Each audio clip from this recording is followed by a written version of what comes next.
Online Big Blue, bringing you breaking information and news from the Giants. All right, guys, this is getting to me now.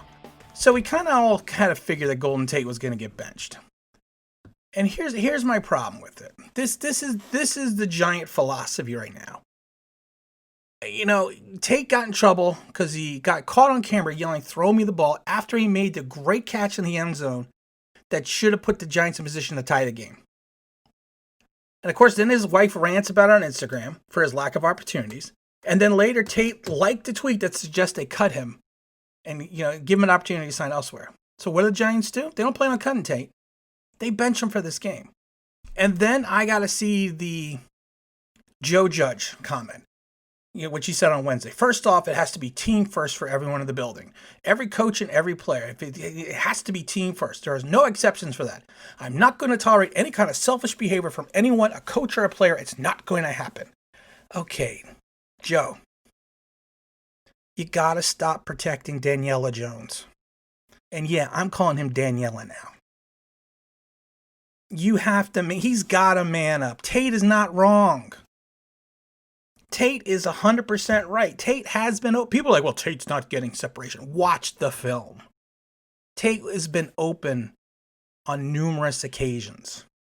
And either Jones has just not gone his way, taken a sack, or thrown an interception. I am not going to sit here and tolerate the coach saying every coach and player, it has to be team first. Okay, what happened with the COVID party? What happened with going out? We didn't hear anything about reference to punishment when Shepard, Jones, and Saquon went out to the club, went out and broke NFL COVID protocol. We didn't hear anything about that type of selfish behavior because in my mind, you just blew a game. You're out the next night and you're breaking NFL COVID protocol. That's not being selfish. That's beyond being selfish.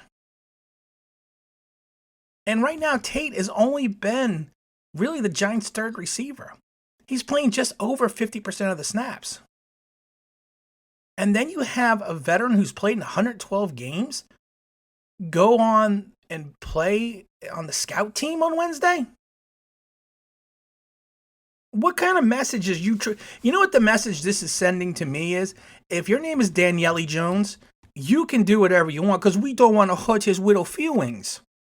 We want to make sure he's okay. Oh my God, do you think Phil Simms would have taken it?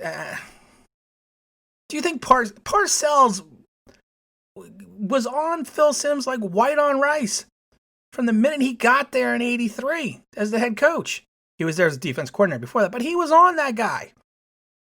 He yelled at him. They would yell at each other on the sidelines.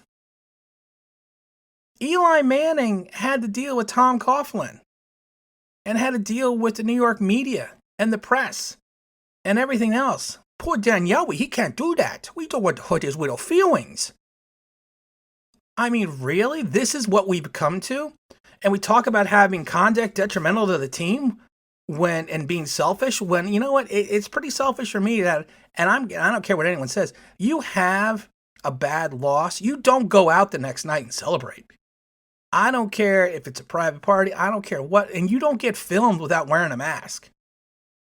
I don't care if you don't believe in COVID or not. It has to do with the fact that it's a rule via a mandate from your employer. You have a job and you do something that goes against company policy, you get fired. You get reprimanded. Danielle Jones, we don't want to do that to him. I'm getting sick of this kid. I am getting sick of us protecting him. I'm done with it. He better ball out and play lights out tomorrow. Because if he doesn't, the press in this city is going to rip him apart. I don't care how much potential people think he has or how much talent people think he has. This is ridiculous that you bench a veteran who's played in 112 games and then say it's because it's for conduct detrimental and nobody's above the team, but Danielle Jones did what he did. And I said this before, this is double standards. He is, yeah, there has been double standards in the Giant world going back to LT, but he was LT. People look the way because Lawrence Taylor was the greatest linebacker in NFL/Giants history. I'm done with this. I'm done with this kid. And if we have to protect him because his psyche is so vulnerable, he is not made to be a quarterback in New York City. I just pray for his sake that he plays well tomorrow and they win. Because if they don't, he is going to be destroyed by the New York media and the national media. I know that was kind of a venomous rant today, but you know what? It just doesn't make any sense. And I don't like the fact the judge is saying one thing and does another thing because he's preaching his own double standards.